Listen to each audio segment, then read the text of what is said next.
Live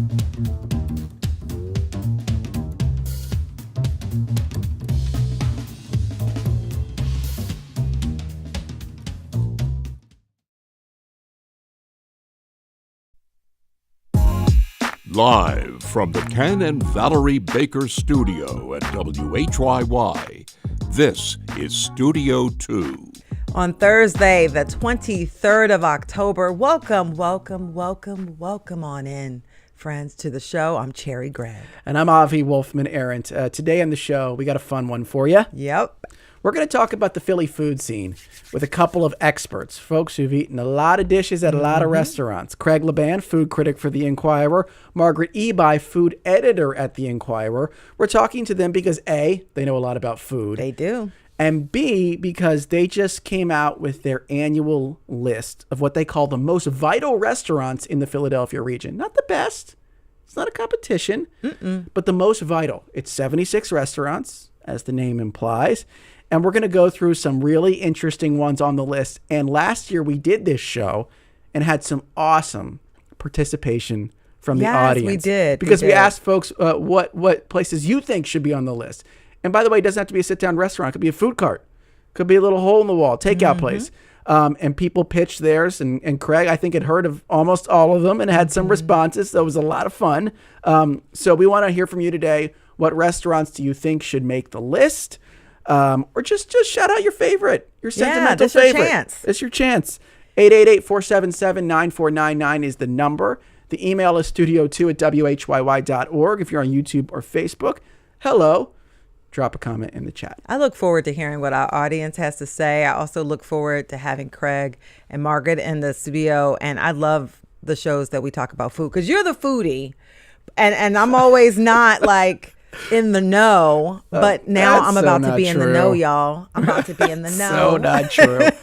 We also want to know what song you would pick to end the show today because it's DJ of the Day. It's Thursday. We always go out Thursday with a song picked by one of you related to the theme of that day's show. So, boy, you go a lot of directions today. Date food, night, a lot of things. Restaurants, dining. Yeah. So send your suggestions to studio2@whyy.org by 12:30, and one of you will be our very lucky DJ of the day. Yeah, I look forward to hearing the song too. I love Thursdays for that reason. Food and music, great combo. I know. Let's do it now. We have our trio of news stories, and I'm kicking us off today. A New Jersey lawmaker is proposing legislation that would impose a surcharge on artificial intelligence data centers that use excessive electricity. Assemblywoman Andrea Katz, her office is in Mount Holly, New Jersey, says her bill would charge a fee to data centers that consume an excessive amount of energy during peak hours. The state would then use the money to help modernize the electrical grid instead of consumers having to foot the bill for those costs. Now, Katz says if data centers knew that they would have to pay a fee, they would work harder to be more efficient in the use of electricity. Now, we talked about AI data centers here on the show. They're hogging, energy, and it's becoming a huge issue among consumers as they see rising electricity bills. And it's been happening over the past few years, and this year in particular. And by the way, it is an issue that is front and center in the New Jersey governor's race. Oh, yeah. So, of course, New Jersey lawmakers are stepping up. Yeah, it's interesting this is happening in New Jersey now because it's such a live issue as we come up on a big governor's race in New Jersey. So that juxtaposition, of course, is important to note here. You know what, like with any bill like this, of course, my questions and my skepticism go toward, does this address the problem, or is this the way to address the problem? We did a show on this topic recently, and the most recent spike in energy costs is a lot related to future speculation. Yeah, exactly. Local utilities bidding for future capacity with the regional grid operator. So the inputs there are coming from like 13 different states, and so it's like a big bid among all the different local utilities within this big region. And so if one state passes this type of bill for energy used once a data center is online, which is what this appears to be, how does that actually impact? Maybe it does in some way. That would be like my general question, of course, but it's no surprise that lawmakers are starting to take note of this because their constituents are starting to take note of it. Yeah, and it at the very least, it looks like they're trying to do something, which I think most voters want to see. At least lawmakers trying. And by the way, this bill, according to Katz, will be formally introduced next month when lawmakers are back in session. But I'll note that that similar legislation was introduced in Virginia and it failed. So we don't know. She's hopeful that it'll work its way through the legislature, but we'll see. All right. Story number 2, Cherry. Yes. Cheney University. Have some good news about Cheney. It's the nation's oldest historically Black university. It has seen its biggest enrollment increase in a decade. Wow. Enrollment is up more than 37% over last year. That's according to Cheney. It takes the school enrollment up to about 851 students. This uptick is part of a 7-year trend where the school has seen at least an 11% increase every single year. And this is a pretty big deal, and it's tremendously wonderful news for the university, which just a few years ago faced significant financial and accreditation challenges. It was on the brink of closure. And they had some right on the precipice. Really rocky years. Yep. Even in 2023, the university's accreditation had been put on probation. They saw a dip in enrollment. So this is a pretty big deal for them. President Aaron Walton, who came on board at a low point for the university back in 2017, he says this is the result of strategic planning, enhanced student services, and it's raised confidence in the school. And Cheney's part of the PASHE system. Yes. And the PASHE system overall, which encompasses many state universities across the state, doesn't include Penn State and Temple, by the way. But their overall enrollment actually ticked up a bit this year for the first time in a long, long time. So that Cheney is part of that story as well. I thought this was interesting, too, because another school that had really been struggling recently with enrollment and finances was LaSalle in North Philly. And they saw a big enrollment spike this year. And I'm just curious about why all of that might be. Could it be that some competitor schools have closed? Yeah, and there's some market share to be grabbed there. Could it be that these schools have been forced to really refocus on enrollment because of other challenges? Maybe there's a story to be told there about how a couple of these struggling schools have just recently seen big jumps. Of course, we know big challenges also lay ahead for higher ed because the number of students graduating high school is about to fall significantly over the next decade or so, if not longer. Yeah, so at least we have some good news, at least for today. At least for today. Story number 3. There is a booze battle brewing in the courts. Good. Booze battle. Love it. Yeah. I like that one. We saw this story first in Philadelphia Magazine. Local vodka brand Stateside is suing Anheuser-Busch for trademark infringement. Stateside has a very popular line of iced tea and vodka / iced tea and lemonade drinks called Surfside. Maybe you've seen them. Well, earlier this year, Anheuser-Busch released its own iced tea and vodka drink called Skimmers. And if you look at the cans side by side, boy, do they look similar. They both have a beachy theme. They both have a throwback color gradient pattern in the lower third of the can and a glowing sun design incorporated into the logo. Some say imitation is the sincerest form of flattery, Cherry Greg, but is this perhaps going a bit too far? Well, come on, Anheuser-Busch. I mean, you are worth $121 billion. And you got to rip up this little guy? You've been around since the 1800s, okay? And you mean to tell me your branding and marketing team sucks so bad that this is the best you could come up with?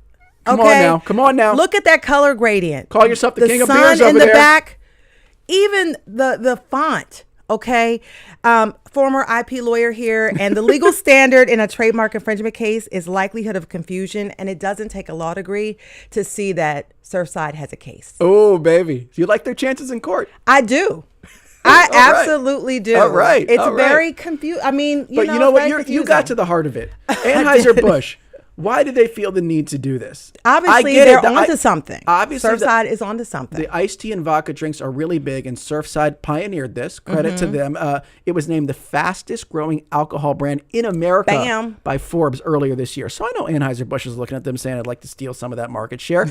But can you be a little bit more creative about it at the very least? Use at least some different colors, Some different colors? Come on. Some different themes? I mean, it's Did you have to use the sun? Did you have Use to? a moon. Use a moon. Use a moon. Use a moon. There you go. We just did it for you in like off the top of our head in 15 seconds. Come on, guys. Come on. And we're not even in the advertising business, okay? We're not even that smart. We just did it in 15 seconds. She just did it right there. Well, maybe you're smarter than that. I didn't think of that. Like, we threw the move. We spitballing here. We're just spitballing. Do the stars. Anything in the galaxy besides the sun. Don't copy, man. Don't copy. Come on now.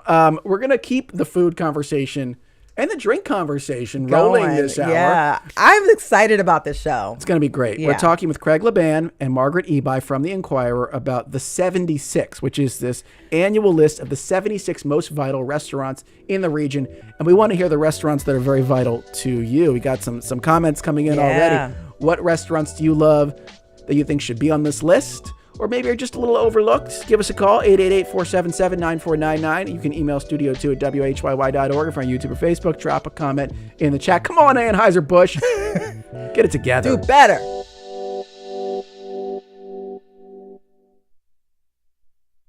All right, and we are back, folks. We are back. It's Avi, it's Cherry. We're here as part of the fall. Friend raiser. I was thinking, what was the word? The fall friend raiser here at WHYY, our pledge drive asking for your support for WHYY, all the great programming you hear on the radio, all the great programming you see on TV 12 or read at WHYY.org. If you want to support that, head on over to WHYY.org/radio and make a pledge. Yes, and today we have a wonderful conditional challenge. Ooh, yes. Tell me about this. Very special. We have two very generous WHYY donors who have promised to give us $10,000 if we receive 300 contributions by 6:30 p.m. today. And, you know, they want to encourage others to support WHYY, and they're very enthusiastically doing this. So, and we're going to sweeten the deal. Add a little sugar on top. Okay. For every contribution we receive, WHYY will provide a book to a child through our partnership with the Laundromat Library League, which places children books in laundromats and similar sites in which children and caregivers spend time waiting. It's a great idea. I didn't know about that. I love that. Yeah. So if this is something that you value, if you want to help WHYY get to that $10,000, to unlock that $10,000, log on to WHYY.org/radio. Yeah, I want to thank those two special donors who've made this challenge possible, Arlene and George Rengert. Really appreciate that. Let's step up.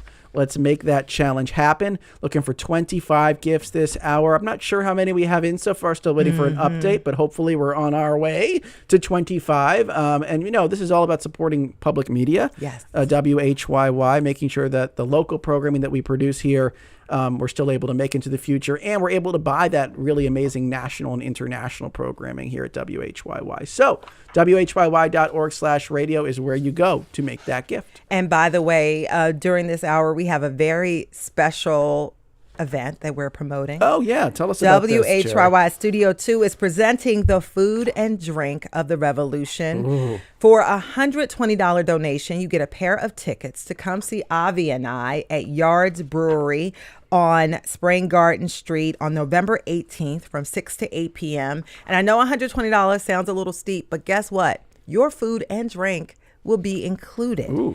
In addition to seeing the live conversation there, you'll get some crab cakes, some pasta, some sausage, salad, and roasted potatoes, and a beer or wine. Okay, so that for a $120 donation, and you get to support Studio 2, you get to support WHYY and keep us strong. You can log on to WHYY.org/events if you would like to come to a live Studio 2 event. Yeah, delicious food and delicious conversation. That is very true. I bet our guests today probably want to be a part of that. They want to know what's going on culinarily wise in the American Revolution. That's right. What were folks eating? What were What were they drinking? What was the 76 of, you know, the colonial times? It's probably all like little taverns and stuff like that. Anyways, we could speculate about that all day. The important thing is that you give and you support WHYY. Head on right now to WHYY.org/radio, and thank you.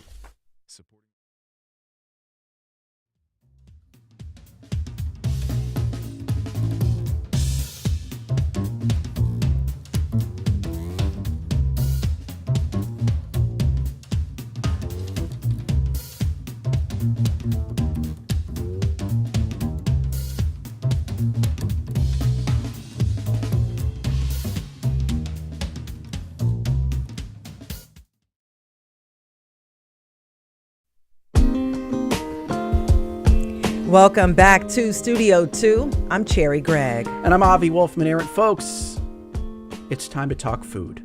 Philly food. Last year, the Inquirer introduced an annual list called the 76, a guide to what they call the most vital restaurants in our region. It's not a ranking. It's not an order here, folks. It's not a competition. It's just a heck of a way to explore the incredible dining diversity all around us. And when you're exploring, you need great guides who know the landscape. And we've got two of the best today, folks who helped put this list together. We have Margaret Eby, food editor for the Philadelphia Inquirer. Margaret, welcome back to Studio 2. Oh, thanks so much for having me. Yes, and we have the famous yet unseen Craig LaBan, longtime food critic at the Inky. Craig, how are you? I am so glad to be back here. Yes. We are glad to have you. We're also And glad still unseen. And Yes, still unseen. Still unseen. We can see you, though, which But- feels like a nice little delicious inside secret. I know. We don't have to share with the audience. And it's because folks who are watching on YouTube, when you see Craig, you will see cheese. Yeah, just a picture of cheese. And that's exactly what he looks like, by the way. Just kidding. We want to hear from you this hour. What restaurants do you think should make this list? Or just shout out some of your favorite restaurants. We'd love to read them off this hour. Maybe even hear what Margaret and Craig think about them. So give us a call, 888-477-9499. You can email studio2@whyy.org. If you're on YouTube or Facebook, do us a favor and drop your recommendations in the chat. Yeah, so this list is both a celebration, it's a snapshot, and half the names are new. And so I just want to get like an understanding, Craig and Margaret. Like, so how did you put this list together this year? And like, how did you make the decision of who to let go and who to add? Craig, we'll start with you. Well, let me say this has been this is the second year we've done our 76, You're good. You're on. Yeah. You're on. and it is an evolving process. But basically, we have a number of scouts from our newsroom, from the food team and beyond. In the newsroom, we had up to 18 different people going out into the community and actually doing eating live. 18? Yeah, a lot Wow, of people that's a were. lot of This was a people. big. This is a big team project, and they were divided up by what we would call beats. You know, somebody had to do Italian, somebody had to do Mediterranean, etc.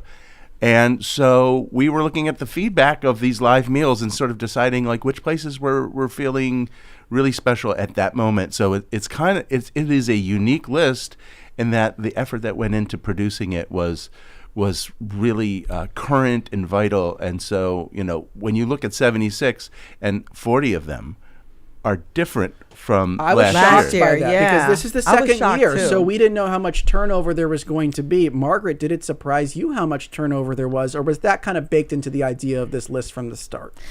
I mean, I was surprised and delighted because Mm. I think Philly is such an incredible and expansive food scene, and our goal is always to cover more of it and to see more of it.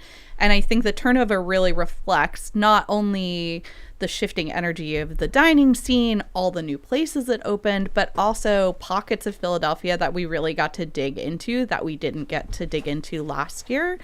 Different communities, different immigrant cuisines, and there's just a lot there that we wanted to highlight that felt really special and felt like anchor points for all the different people that the Inquirer covers and writes for. Yeah, Sounds I like love there it. might have I been love some it. thumb wrestling going on. Oh, yeah. When y'all had to refine Does this it get list. legit yeah. contentious? I Does it feel get like it was legit probably like, Oh yeah. I mean, It gets heated? It gets really heated. I don't think there weren't any actual No fights this year. no arm wrestling. But, 76 sounds like a big number. It's not. But it's really not, because you have to make hard choices. And first you decide, you want this list to be comprehensive and sort of representing the city and the community and the region. And you start sort of methodically sort of looking at, well, we need to represent this community, that community, and our certain style of dining. And then you have to make choices within those categories. Yeah. And one other detail is that no restaurant group can have more than one restaurant on this list. So you have some very excellent restaurant groups that are producing a number of restaurants that would be on anybody's list, and we had to choose. And so those are hard. Those are really hard decisions and conversations, but they're based in real meals, and it's also based in the understanding that there are so many worthy places that are deserving of attention. we're going to do this every year. So the spotlight will shift and recognize many different places. And if a place was on last year but is not on this year, it doesn't mean they got worse. Yeah. Okay. It just that's means what that we expanded our view That's a good point. to include more excellent restaurants. That's a great clarification. So we were trying to figure out how to start. Like, Well, and- I had an Yeah. idea. Go I had an ahead. Go idea. ahead. I Yeah. guess the thing that I always come back to is like when people ask me like for a recommendation or a restaurant, usually my head just goes to some place that's really captivated my imagination right now. There's just like one place that kind of just pops to the top of my head. And I'm curious if for Margaret, if there's one place on this list that you just like can't stop thinking about, or when people ask you like, Margaret, like what's the place that you just got to go to? This is the one that kind of tends to rise to the top for you, that you're super passionate about. Could be the food, could be the backstory, anything. Can you pick one for us to start off? I mean, I have one that I've been advocating for since last year. Last year it was my Descent. I love Saloon Restaurant. Yes. Oh, okay. I love it South so Philly. much. Yeah. Yes. I know this spot. Tell us I about know it. Though. this Tell us spot about it. too. Yeah. Saloon is just the kind of place where you can't not have a good time. You go in, it doesn't matter what you're celebrating or not celebrating. I went in on a Thursday with just one other person, and they were like, hey, like, what are you here to commemorate? Is it an anniversary? I was like, no, like, it's Thursday. And they're like, great. It is just a whole vibe. It feels like it's almost like the thing that movie sets want to conjure when Yes. they're like, this is Philadelphia. It's just people rubbing elbows. They're there to get the appetizers. They have like really good clams casino. They're there to get these It's like old school. school. It's Bella Vista neighborhood, Yep, which is sort of yep. South Philly-ish, right? 7th Street there. And what was interesting to me about Saloon as a selection, Margaret, is that it feels like you could pick it any year. So like, why pick it now? Because it hasn't changed a lot and it's been around for a long time, right? Yeah, that's a really good point. I mean, part of it was like so much of the calculating of what's going to be on the list is this kind of ineffable, where do you feel like the energy is in the scene right now? Yes. Like, where do you feel like people are really wanting to go out and like talking about, and like that's where the community wants to go eat. And it just felt like Saloon, this is its year. I mean, I think Saloon has had a lot of years throughout its history, but I think every time I went there, it was packed. It didn't matter. It's Like, amazing how It's packed it amazing. is. The Saloon was the hot restaurant when I came to Philadelphia in the mid-'90s. No, it's seriously. You know, And it it's was the rotten, place. it's still there. But I would yeah. say the thing about the Saloon that I love, and we have to look at restaurants sort of holistically. There's the food, and the food at the Saloon is good to very good, sometimes excellent, and good enough to certainly be considered for this list. It is a place. Yeah. It is a space. It is an old Philadelphia space with this like intricately wood, carved dark wood panels. So it's and vibe too. all Good this sort of vibe. collected like 100-year-old signage from Philadelphia, and it's one of those Philadelphia places that I think we need more of. Yeah. You can't fabricate them. We need to celebrate and preserve them. Yeah. It's a Yeah. great point. And so what's the spot that sort of springs into your mind that you can't wait to tell You were asking people me to about? choose. It's I so, know, it's It's hard. so hard. I will say, there's a lot of old favorites on this list that we talk about every year. I like to see. I like to look at some of the newer places that are sort of making a move. Two places come to mind. There's a pizza place, CJ and D's. Yeah. We're looking a lot at the sort of evolution of the pizza culture in Philadelphia, and they're doing these Trenton-style pies inside of a brewery. Yeah, they don't really is have that a the physical sauce on location. top? They're just inside a brewery like 3 days a week, right? Exactly. Yeah. It captures this sort of pop-up energy, Yes. collaboration energy that's going on, and it's just outstanding pizza, and I love to see the whole pizza culture continue to evolve.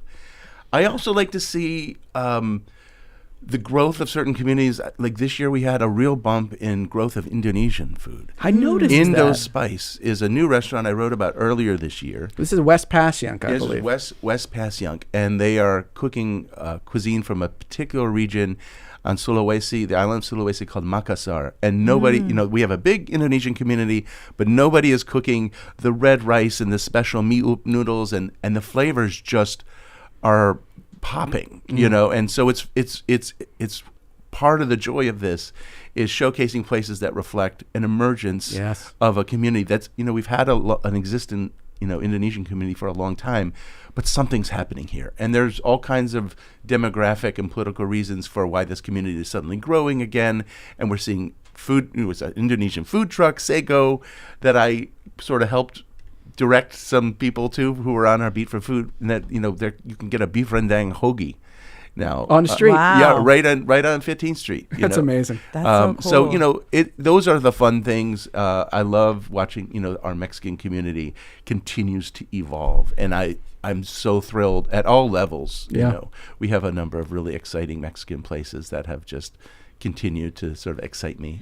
By the way, the very first restaurant on your list, and I know it's in alphabetical order, so it's not like ranked or anything like that, but Al Baik Shawarma. Oh, yeah. And Northeast Philly, yeah, right? Palestinian food.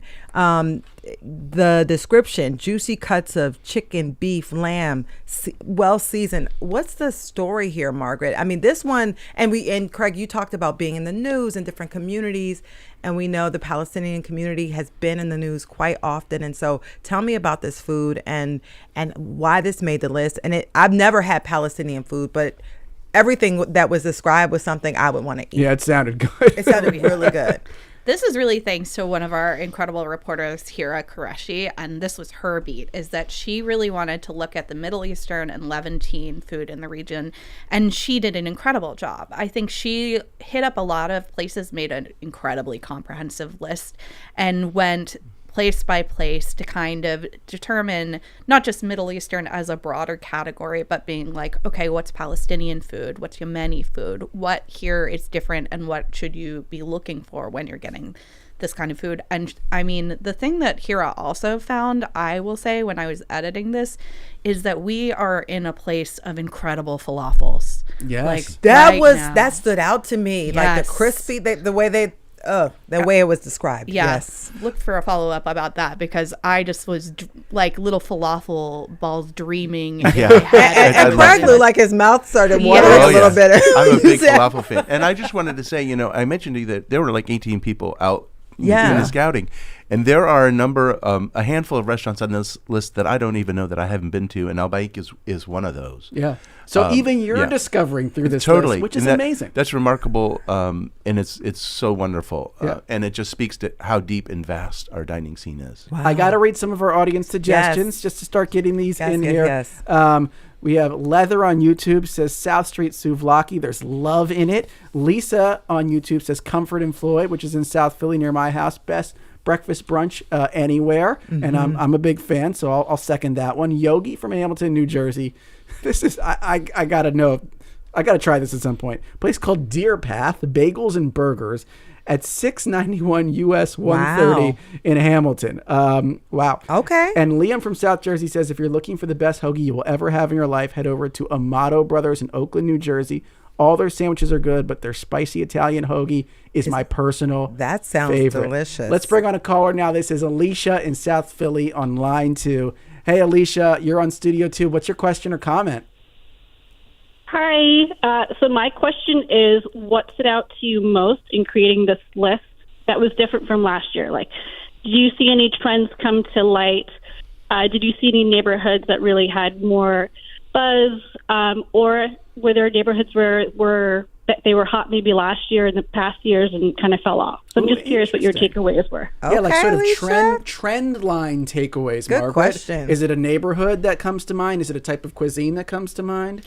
I think the things that came to mind are picking up a little bit on what Craig was saying, the boom in Indonesian food. Yes. And also all these restaurants on the 7th Street near Snyder corridor. There's a bunch of This is sort of deeper South Philly. Deeper South Philly. New Mexican restaurants. There's always a huge Mexican presence here in Philly, but Tequila's La Jefa, there's like all these very exciting new places. We also had some new Thai food, and like we love Kalea. Like, Yeah, it's of course. so Celebrated on the all list. over the Yeah, of world. course. Yes. Absolutely. Our reporter Kiki Aranita did some deep dives in some newer Thai food places and she had a couple on the list: Dara, silly chicken and rice. She also really loved chong tong, which is on the descents. And I've gone after she filed these blurbs. It's a hazard of the job that whenever someone files something, I'm like, oh no, now I really need to go get Thai food. But it's, you talk about neighborhoods, and sometimes there's Yes. these little micro neighborhoods. So the Thai restaurant, Mini Boom, is really, I can't explain it, but on the 1300 block of Walnut Street, where you have Dara, is a really fun place. You also have Grandma's Philly, and you have that's a another nice little restaurant, area. another Yeah. restaurant across the street that's also Thai. And it's hard to explain why certain neighborhoods, they're not residential neighborhoods, they're sort of just downtown business places where people end up clustering together. But that's one of the fun mysteries of this job. But I'll say, Craig, one of the things South Philly, where Yeah, I'm Avi, lucky that's to why live he's there. the foodie, because it's so many restaurants are in that South Philly, Yes. Passyunk type of area. I mean, it's just great dining down there. That neighborhood is still popping. Yeah, well, once again, you have a confluence of multiple communities. The old Italian traditions down there, but you have an incredible Southeast Asian community, including Cambodian, which is really surging because you have Mon leading the way with national acclaim for what they're doing. But we also have Sophie's Kitchen at 6th and Washington on the list, where they're doing very traditional Cambodian food. And the Southeast Asian market and FDR Park is represented, which has really blossomed into one of the great, I think, tourist destinations and local destinations Philadelphia has, period, during the warm weather months. So, and then you have, of course, the whole Mexican community that's grown up down there. There's a little sort of hidden gem on West Passyunk that I reviewed last year that's also on this list called El Mictlan, which is fantastic on Snyder Avenue. And he's from the region of Guerrero, near Acapulco, which is a different community from the largely, Puebla-based Mexican community of South Philadelphia. So, he's adding to this patchwork of all these regional.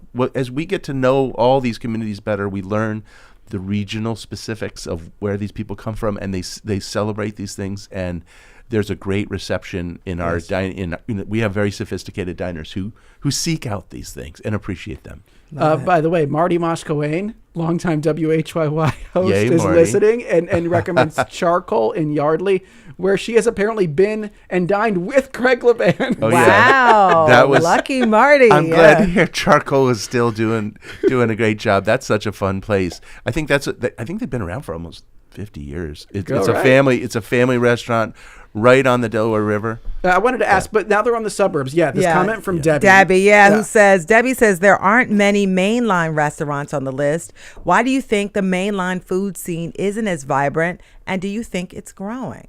That's true. There wasn't a ton on There the was main like one or one. two. I remember there was a pizza joint that made it. Exceptional. This is Johnny's. Yeah. Johnny's, yeah. Yeah, it's funny because we were all obsessed with this pizza joint. So I was like, "What are you talking about? It's Johnny's. Johnny's is on the main line." Not only does this pizza joint, it is apparently cheesesteak lovers' paradise. And now we're always have our radar out, right? For for you have underground cheesesteaks. You know what I mean?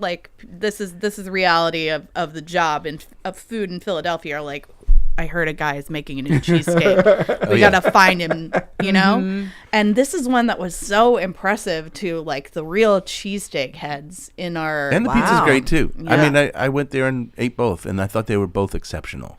Let's bring in another caller now. Yeah. This is Ann from Roxborough, who I think wants to make a recommendation Okay, for us. Ann. Ann, you're on Studio 2. What do you got?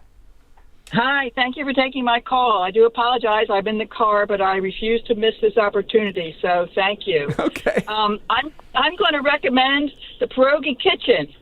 Okay. Homemade Polish pierogies and Polish comfort food has been in the Roxborough area for over 15 years. Small, quaint little place, takeout, eat on the patio, woman-owned, female-owned, and just now growing out of its skin and moving to Ambler. Oh, nice. More to come.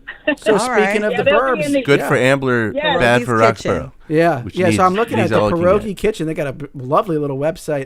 Is that ever Thank come you, across your Ann. radar, Craig? You ever heard Well, of that? we did. There's a lot of energy in the Polish restaurant space as well. Yes. We featured a place called Little Walters. Yeah. Which is sort of a next generation sort of reimagination of traditional Polish food using live fire. That's in Kensington, which is really continues to be a growth neighborhood. It's very exciting.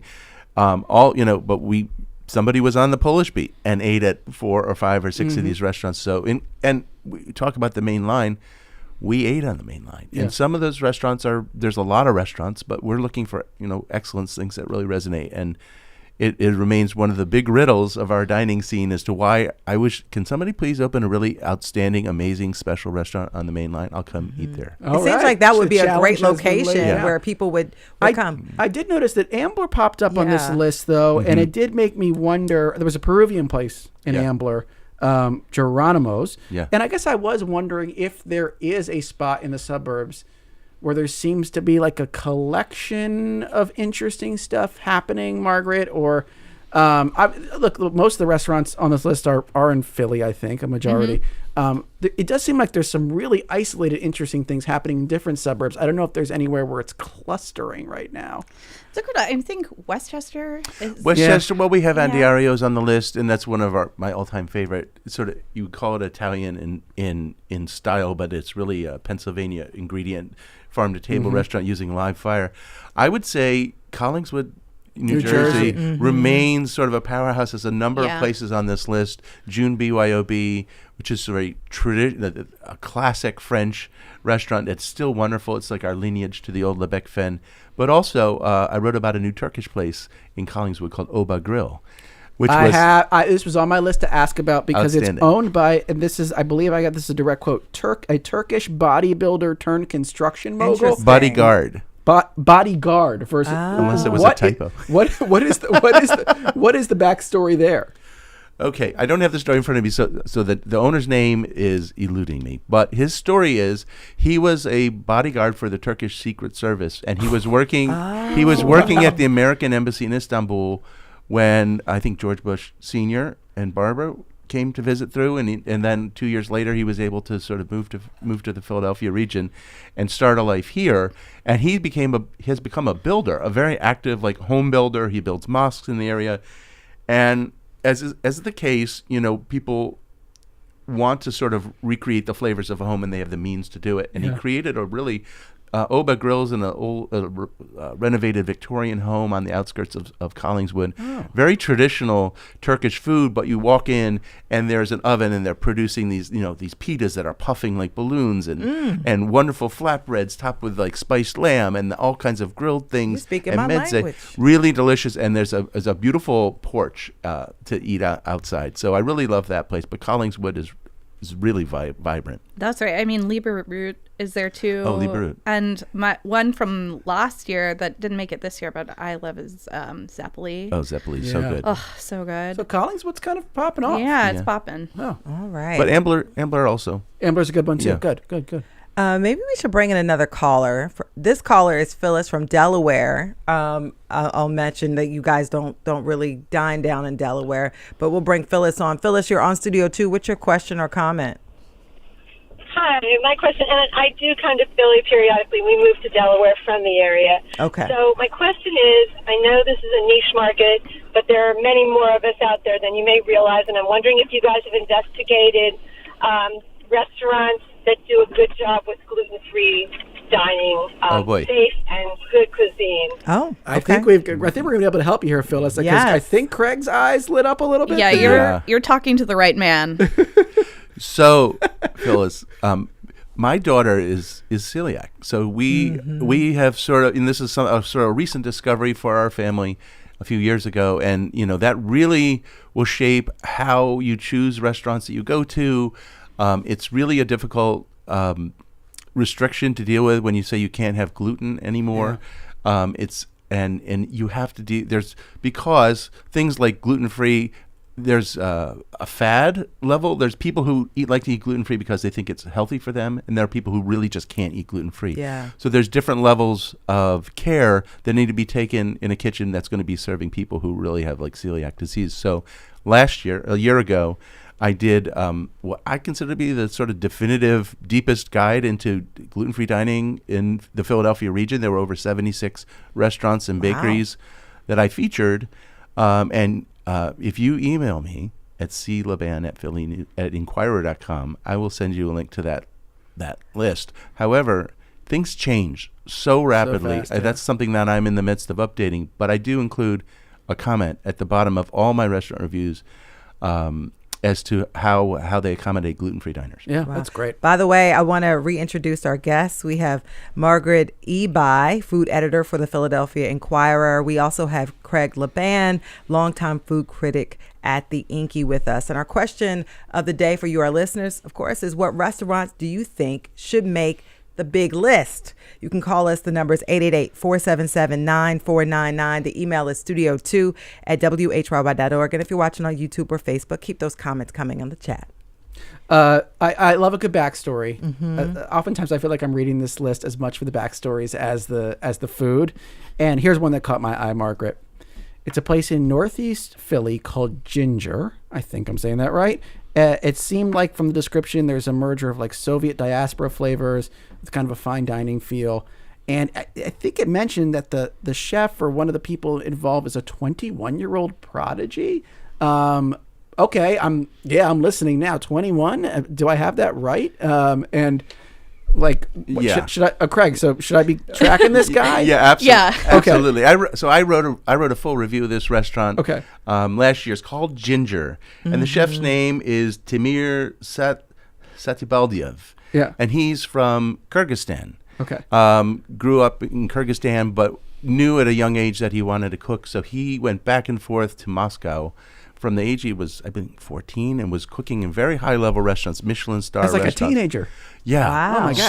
So young. And he came over here. He migrated. You know, we have a very large population of people who came from I refer to it as the post-Soviet diaspora, but, Yeah. you know, Russia, you have Ukraine, you also have Georgia and Uzbekistan. And lately, I've seen a real boost in Kyrgyzstanis up in Northeast Philly.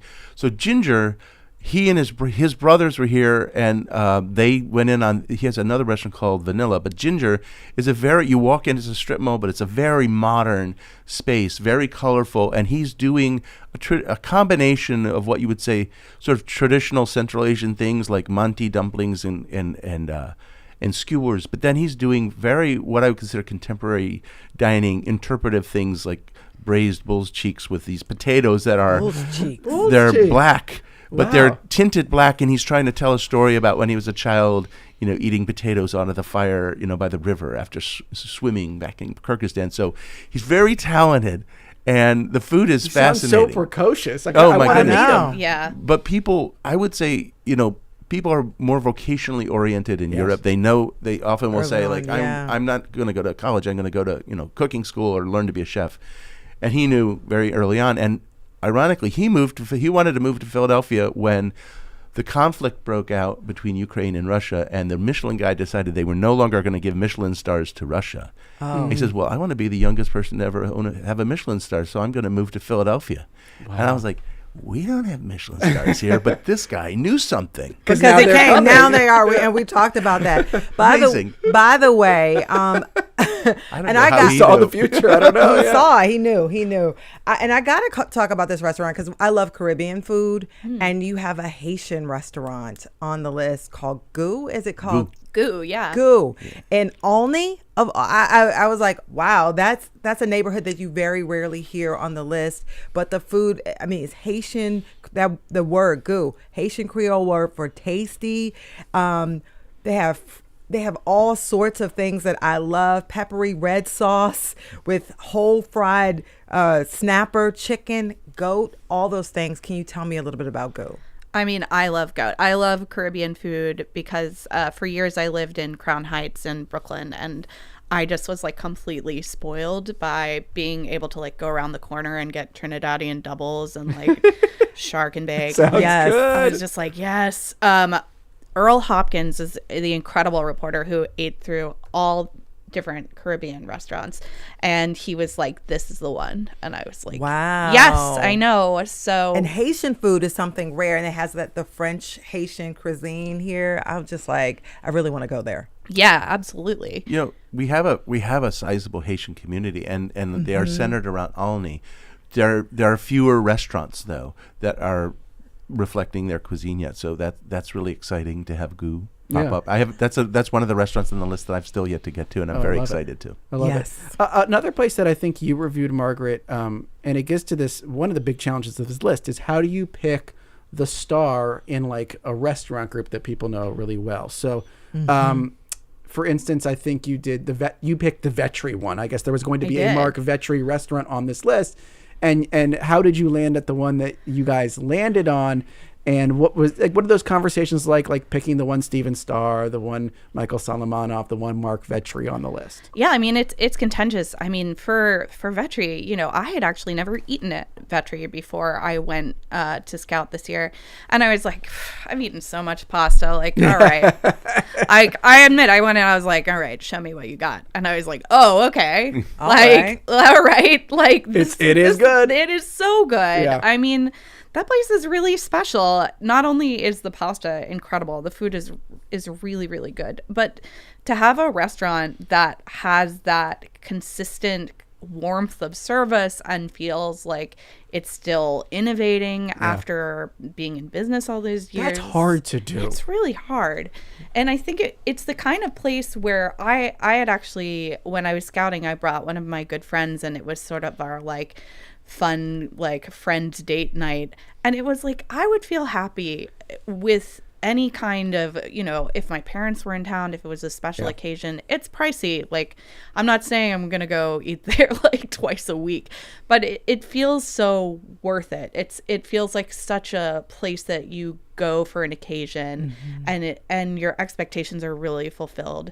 And so that really hit the mark for me. A long time patron of Fiorella. Like, I'm constantly at Fiorella, like, which is the location down in South Philly. Yeah. But you went with the Center City Classic, the Vetri Cucina, is it called? Yes. Yeah.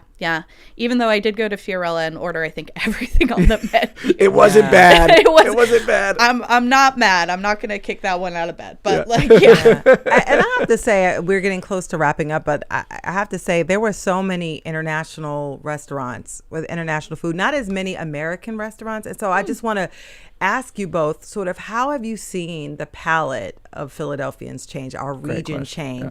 Because I mean, are we more adventurous now? Do we have higher standards? We don't just want some regular burger. We want like real thing. Like, how have you seen things change, Craig? Well, I think it depends how you define American food. And, here we are in Philadelphia. Our whole cuisine has been, evolving over hundreds of years of immigration. So what are we, pizza's American food now. Yeah. But it began as an Italian food, and I think all of us who are fortunate enough to live in a city like Philadelphia can wake up and say, I feel like pho today, or, maybe I want some tacos or some birria. And that's how I wake up. I don't even draw the lines so much in genres. I think what happens is you have a certain class of restaurants these days who, you would have, say, for example, a gastropub, or like, a bar that's sort of elaborating on burgers or whatnot. But, the modern American restaurant, we call them now, these sort of high-end places that can draw from many cultures and many styles, are sort of redefining who we are through what we eat. And a lot of those things, you can no longer draw an easy line around what's American and what's not. Well, thank you so much, Craig LaBan, food critic at the Inquirer, for your insights today and for your contributions to this list, the 76. Appreciate your time. Thanks for having me. And equal appreciation to you, Margaret Eby, food editor for the Philadelphia Inquirer. It's a Herculean task putting all this together, and we benefit from it. So thank you. 18 scouts. It was so fun to be here. Yes. And by the way, it is now time to reveal our Studio 2 DJ of the Day song selection. Hit it, Al. Have a banana, Hannah. Try the salami, Tommy. Give with the gravy, Davy. Everybody eats when they come to my house. All right, so that is Everybody Eats When They Come to My House by Cab Calloway from 1947. By the way, Cab's father is a graduate of an HBCU, Lincoln University in Chester County, so that links back to something we talked about earlier today. Yes. So great selection. Gita from Abington, thanks for being our DJ of the day. And Gita adds, we need more good restaurants in Abington. So maybe next year on the list. Gita is stumping for Abington. Love that. Thank you so much to our producers, Debbie Builder and Andreas Copes. Mike Schiffler is our visual producer. Al Banks and Tina Calicay engineered today's show. Our executive producer is Kevin McCory. Joan Isabella is WHYY's audio general manager. From Studio 2 here at WHYY in Philadelphia, I'm Cherry Gray. I'm Avi Wolfman-Arent. We will talk to you next week. But we're also kind of back. Hello, everybody. Thanks for joining us on Studio 2. I really hope you enjoyed that episode as much as we clearly did. Yes, I love the vibes were great. We get to talk about restaurants. The vibes were great. And by the way, let me just thank some folks we didn't get to on Studio 2 today. Sharon and Bonnie and Ivana. And Cherry's mom wanted to shout out. shouted out South. Her favorite restaurant. Mr. Harold Williams Jr., artist Not, David from Upper Darby, among others. Thank you for giving us your faves as well and for listening to Studio 2. And now we want to ask for your support to keep Studio 2 strong and growing as part of our fall. I always forget what the friendship. It's the friend raiser. The friend raiser. That's what it is. Yes. The fall friend raiser. I hope you guys can support WHYY by heading on over to WHYY.org/radio. Yes. And so I have to say, our hourly goal was 25 gifts, but we blew through that. We did? Yeah, we're at 27 donations this hour. Yeah, so Margaret and Craig are basically never allowed to leave. I know. We have to keep you both here. No, you guys could go. I'm Thank kidding. Thank you so much for being on the show today. And so we're going to raise the goal to 35 this hour. All right.